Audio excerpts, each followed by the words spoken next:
Hello friends, मैं Dipankar. Hello friends, मैं दिलजान भाटिया। जर्द पत्तों का बन एपिसोड नंबर 4। म्यूजिक अच्छा लगता है ये। फैसला हमारे हक में होना चाहिए। मेरी नींद तो यही सोच सोच के हराम हो रही कि कल पंचायत में होगा क्या। हाँ मीनू, तो क्यों लगाई थी तुमने दरख्त के पास सीढ़ी? किसके लिए लगाएगी? मेरी सहेली और आपकी बहू सफिया के लिए। मेरे लिए कौन सी सीढ़ी बनाई थी उसने?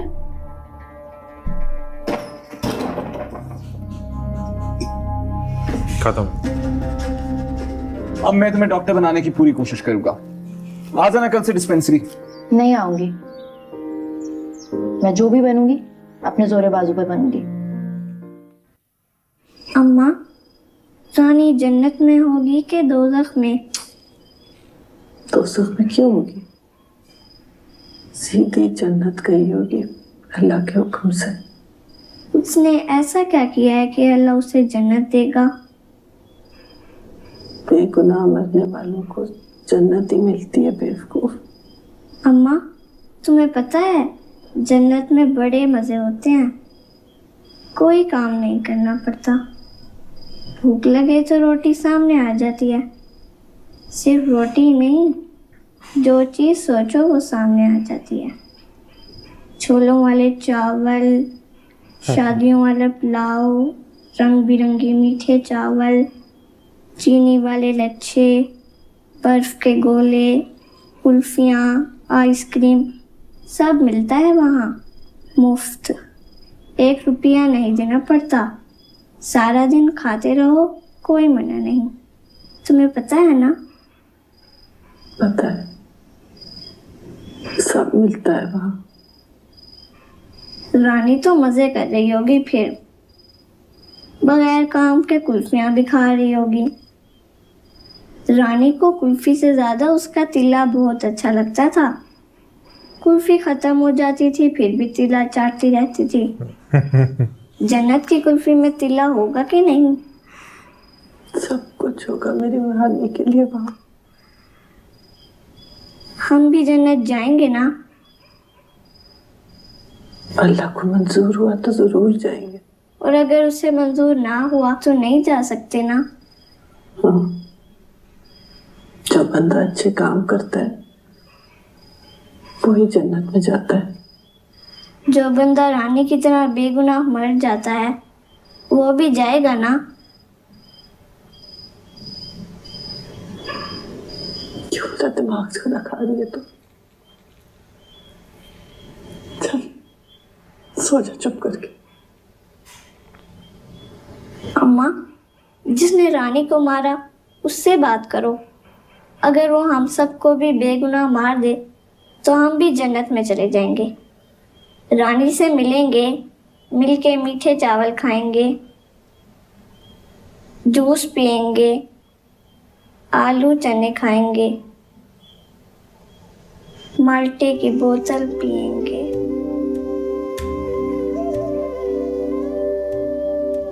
उन दुखी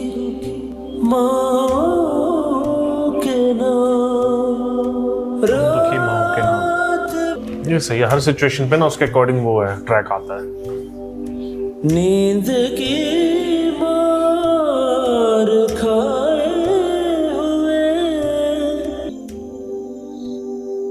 मुझे आसिम अजहर की आवाज क्यों लग रही है ये? कौन?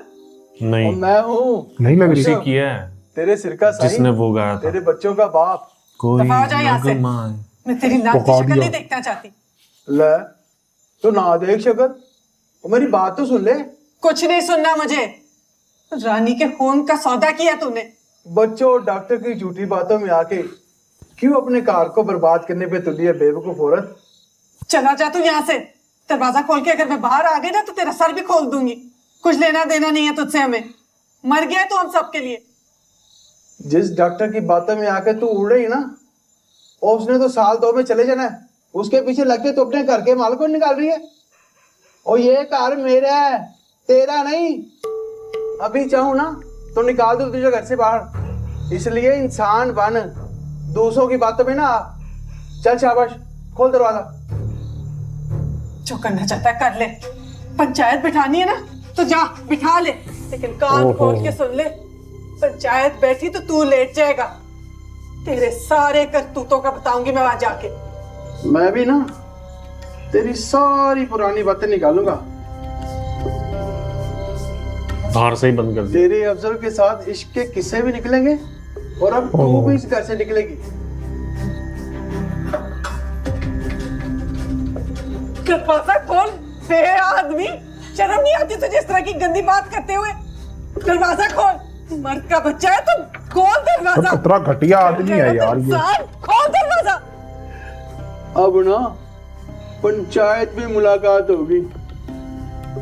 रब रखा।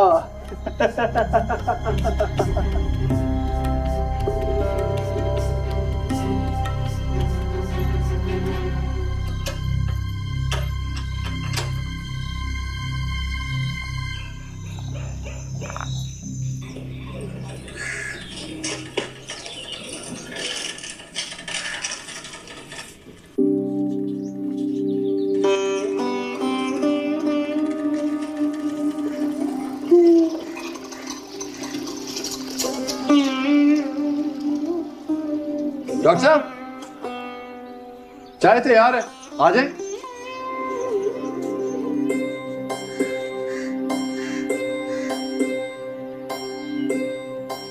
आज आपकी सरताज नहीं आई?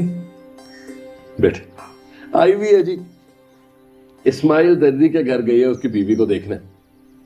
5वां बच्चा होना है जी उसको, पहले 4 हो चुके हैं और दोनों बार जुड़वा। अल्लाह की पनाह, 2 साल में 4 बच्चे और अब 5वां तीसरे साल में। कि किसर कला की खवातीन डिलीवरी के लिए डिस्ट्रिक्ट हॉस्पिटल नहीं जाती?